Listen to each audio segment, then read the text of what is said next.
तर आज आपण देवघरामध्ये गजलक्ष्मीच्या स्थापनेबद्दल जाणून घेणार आहे। धन, वैभव आणि समृद्धीचे वरदान प्राप्त करण्यासाठी गजलक्ष्मी देवीचे पूजन अत्यंत शुभदायक मानले जाते। सर्वात प्रथम आपण दिवा प्रज्वलित करून पूजेला प्रारंभ करणार आहे।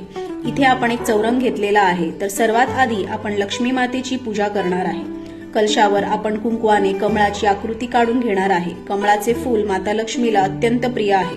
आता आपण कळसात हळदी, कुंकू, अक्षता आणि एक फूल घालणार आहे। त्यानंतर कळसावर आपण एक ताट ठेवून त्यावर थोडे तांदूळ ठेवणार आहे। आता आपण माता लक्ष्मीची मूर्ती ताटात घेणार आहे, तसेच पाणी आणि चंदनाने तिचा अभिषेक करून घेऊयात। तसेच आता आपण ताटात गजांत लक्ष्मी ठेवून घेऊयात, त्यांची सुद्धा आपल्याला पाणी आणि चंदनाने अभिषेक करून घ्यायचा आहे। त्यांना आपण फुलांचा अभिषेक सुद्धा करणार आहे।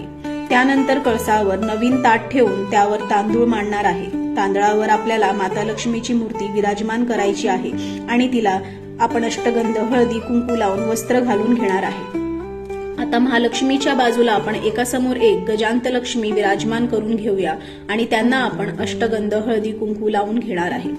आता आपण लक्ष्मी आणि गजांत लक्ष्मीला फुले अर्पण करूयात।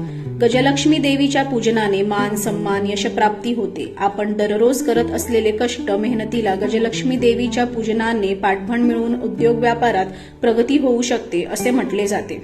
जर तुम्ही गजलक्ष्मीची नवीन मूर्ती आणत असाल तर तुम्ही मंगळवार किंवा शुक्रवारी आणून त्याची स्थापना करायची आहे। शास्त्रानुसार गजलक्ष्मीने भगवान इंद्राला गमावलेली संपत्ती समुद्राच्या खोलावरून परत मिळवण्यासाठी मदत केली होती।